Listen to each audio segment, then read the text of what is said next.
Welcome to another episode of the Washington Retirement Planning Podcast. This is your home for all things about Washington state planning. So if you're a teacher or state employees and you want to know more about your retirement benefits, I got you guys covered.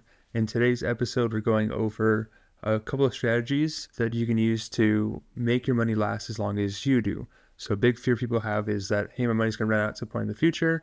And there's usually two common practices on how to make sure we have the income and assets needed. So I'll dive deeper into those strategies in today's podcast. Also, after we dive into that, I'm going to be answering a question that came in from our recent content survey. If you haven't filled out that survey yet, it only takes about 5 minutes to do so, and it helps us get a lot more information about what you guys want to hear onto the podcast. So it's going to be pulling a random question from that. So today's question, we're going over, someone asked, how do you claim an IRA on your taxes? So I'll dive deeper into specifically how do we claim that on our taxes, where to report it, when do we not need to report it. So we'll dive deeper into that. Now, just from the personal side, it's been a while since we posted a new episode. Last episode I posted was February 26th.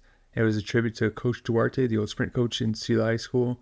And I let it know when I agreed to take over the sprint position this year, I didn't realize how involved it would be. So I kind of bit off a little more than I can chew in the beginning. Not having a track and field this year made my job even harder. So it took a lot of my time, which kind of took me away from posting content. But now that the season's over, went really well for us, we're back at it. So you can expect regular episodes like they were on before. So without further ado, let's dive right in. Hey guys, today we're going to be talking about how to make your money last as long as you do. One of the most common concerns or fears that people have is making sure their money is going to last them throughout their entire retirement. Well, there might be a bunch of different strategies you can utilize. Ultimately, they break down into two categories. Either they're going to be guaranteed or they're not. It's pretty much that simple. So let's take a quick peek at a couple of different strategies so you can get a better idea of which one you're going to want to use. But before we get onto that, make sure you check out my free masterclass where I break down 6 money-murdering tax traps that may await you in your retirement and how you can work to build yourself a tax-free retirement. All right, so when it comes to retirement strategies, like I mentioned earlier, you're going to have either guaranteed options. They're going to make sure your money is going to be there for you for your entire lifetime. Or you're going to be on the other side where it's not guaranteed, but they use statistical back performance to say that you may end up with more money doing it this way.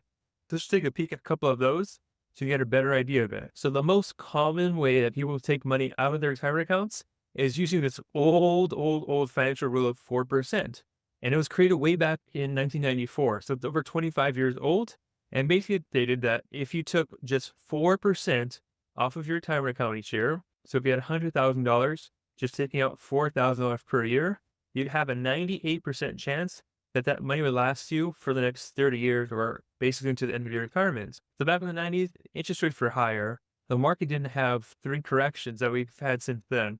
So this rule worked back then. But since then, we've gone through a couple of different market crashes. So in short, that strategy is no longer going to work. And in fact, a study done by Morningstar, which is an independent retirement research firm, looked at using the rule of 4% in today. And what they found is that you only have a 50% chance of making that money last for the next 30 years. So in other words, you're betting that you're going to have enough money to last you the rest of your life. The other thing is that having your money last for just 30 years may not be enough. People are living longer and longer every year. In fact, right now, people are estimated to live to about 87 is kind of the average age. So it wouldn't be surprising that if you're retired at 62, you could live to possibly 92, 95 or above. So you may need your money to last longer than that. So you see this rule of 4% really doesn't hold out much anymore, yet it's still widely used and taught to other financial advisors.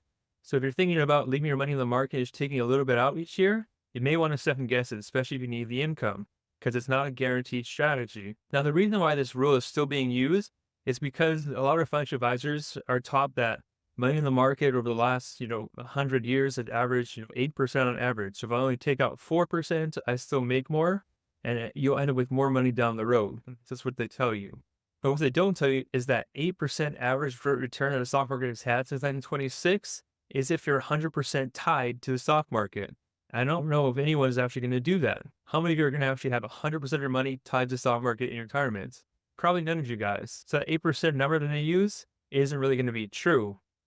And when you think of it, even if you got to earn 8% per year and you took out 4% a year for your retirement withdrawal, you're only earning 4% every year. But you still have to pay fees. Most advisors charge 1%, plus you're paying either half to 1% on top of that in back-end fees. So if we go on the low end there, say you're paying 1.5% in fees, your 4% earnings are now down to just 2.5%. And inflation over the last few years has been about 2%. Most advisors use 3%. So if you take into account of it, a 4% withdrawal plus advisory fees and a 3% inflation, you're probably not really making anything in the long term anyway. So I would highly caution you guys from utilizing this strategy or listening to anyone that pushes it. A couple other strategies on the non-guaranteed side that a lot of people utilize is using things like real estate investing, or they use dividend portfolios. Again, these things may work okay, but they're not guaranteed. Should something happen, like the current pandemic, where no one's able to make their rent, that may not work out well, or companies can't earn enough money to pay out your dividends. Remember that dividends aren't a guarantee. They can slice them or suspend them at any time. So while they may be nice on average, if something were to happen down the road, they could potentially see that retirement portfolio, that income from those dividends be cut. So again, those are non-guaranteed strategies. So you have to take them with a grain of salt, and you have to think if you really want to take on that sort of risk. Now, the other side is the guaranteed strategies. Now, if you ask me, if you had the choice to guarantee never going to run out of money in retirement, or to risk and potentially earn more money down the road, I would always say take the guaranteed route. Having a guaranteed retirement income is just like having a pension or Social Security. If Social Security offered you a lump sum payout versus getting you a guaranteed $1,000, $2,000 per month, most people wouldn't take the lump sum payout because they know in the long term, it's safer to take that guaranteed $1,000 to $2,000 a month for the rest of their life. And that's really what you have the option to do with your retirement accounts. You can basically turn it into a lifetime stream of income that operates on a guaranteed basis. So make sure your retirement money is going to be with you for as long as you live. That's the only way to do it. You have to go about this and use a guaranteed approach. Now, what are these approaches? They're annuities, plain and simple. That's the only account in the entire world that's going to give you a guaranteed paycheck for the rest of your life that you can't outlive. So if that's something you truly want, don't listen to the media and they tell you about it. High fees. You can make more money if you just do this new strategy. Remember, those strategies aren't proven. They're back tested. And at the end of every advisory page, you'll see it. Past performance isn't an indicator of future results. The past is the past, and it may not repeat itself. So if you really want to use a strategy that's going to be guaranteed to work, and you don't have to worry about the what ifs in the future, that's when you're going to use this annuity. So because annuities, if structured the right way, have no market risk associated with them and operate on a guaranteed basis, they're always going to outperform bonds, and you can pretty much beat any portfolio out there if you just swap out bonds for the annuity. So annuities are a great way to make sure that your retirement's going to last for the rest of your life. Now, there's a lot of negative talk about annuities out there, and really the people that talk badly about annuities are ones that don't sell them because they operate on a fee-only basis. In other words, all they want is the annual fee that you're going to get generated when they manage your account. So they want to keep it in the market, and they're going to tell you you're going to earn more over the long term, and you might, but it's also going to line their pockets every year. They're going to make that 1.5% fee every single year, no matter what your account does. So in the long term, they stand to make a lot more money if you kept your money in the market rather than using an annuity. So they tend to be a little bit biased in that sense. So it's always important when you hear these recommendations or thoughts, you want to dig behind it all and figure out what the motive is for that person telling you about that. Why do people want you to use annuities? Personally, I use them because they're a guaranteed strategy. I let my clients choose what they want. I really don't care what you use. It's your money. I just like to show you the guaranteed way that I know it's going to work and the way that's non-guaranteed, but might work as well. Now, after listening to that, you might be thinking, I'm really pro-annuity and I may be after the commissions. Well, the truth is I'm more of a consultant. People actually pay me a lump sum just for my advice. If I do recommend annuities, 9 times out of 10, they're going to be with the state, which means you're using the state's TAP annuity, TERS annuity, something like that to produce future income. I don't work for the state, and that annuity doesn't pay any commission. So when I recommend annuities, 9 times out of 10, I'm not getting paid anything for them. I only get paid what the clients agreed to pay for my contract. Now, on the off chance I do need to use an annuity, it's usually going to be for someone that's not a state employee, like a family member, or it's a state employee that has passed the window, to get into one of those annuities. So they retired, it's been a few years, and now they're needing more income. Obviously, we can't go back and buy an annuity from the state at this point because the money came out of Plan 3 and such. So in those particular times, we're going to have to look into using some kind of private annuity. But those are the exception, not the norm for what we do. Now, the 4% rule, and I talked about the cons about it all. I actually use a 5% rule. And the reason I like the 5% better than the 4% is one, it produces more income, more money for you guys. And two, there's actually more structure behind it. It's not just blindly pulling 4% off, figure out market conditions. There's a certain strategy I use behind the scenes to justify the 5% to make sure that it's not going to run out of money. So it's not just a blanket, piece of advice like the 4% rule. We actually have a 3-bucket strategy behind the scenes to make sure the income is set to last. So it's 3 buckets. It's usually going to be a cash bucket, income bucket, and growth bucket. Cash, we usually have 2 years of someone's income inside that bucket. But in the income bucket, we're really talking about bonds here. So something that's going to grow a little bit, but really usually something fairly stable. You usually have 3 years of income in that bucket. So between those 2 pots, you have got 5 years of income on hand. 5 years will get you through most recessions out there. Average recession is about 14 months. The crash of '08 was about 5 years from the crash till we got back to even. So if you have 5 years in your portfolio set to income, you should be able to ride out most financial storms. Now the remaining portion, the 3rd bucket, is going to be growth. So that's your equities. So with the 5% rule, we always have 5 years of cash on hand basically. The rest is going to be set in growth. So when the market does crash eventually, we know that we don't have to panic completely because our income is still safe if we're taking income from it. So that's the current strategy that I have been using for those that don't want to go the guaranteed route or use the annuity. So both work great. It all depends on what you guys want. Some people are more comfortable with the annuity route. Some people want 5%. Honestly, you don't have to choose one or the other. You can do both. I have clients that have guaranteed, half of what they needed, and the rest will come from the market. When we do strategies that way, now we don't have to rely on, or count on 5%. We can lower it and not have, to worry if the market doesn't work out. We're not absolutely completely reliant on the market to produce our income. It just produces a little bit for us to make ends meet. All right, now let's move on to the question of the day, which again, it's going to be on how do you claim an IRA on your taxes. When it comes time to file taxes and you have money in an IRA, the thing to know is that unless you take money out of it, there's nothing to report. So you can have money in an IRA and it can grow or lose money to whatever it is. As long as you don't physically withdraw money from it, there's absolutely nothing to report. So you really don't report anything. You just submit your taxes as normal. Now, when you do eventually take money out, whether you took a withdrawal from it, or you say maybe you transfer it to another account, or maybe you did a conversion where you moved it from a pre-tax account to a Roth account, those are going to generate tax forms. Now, if you withdrew money or converted it, those are counted as withdrawals. Those are taxable events. You're going to get a 1099 tax form. Now, a 1099 tax form is reported as income.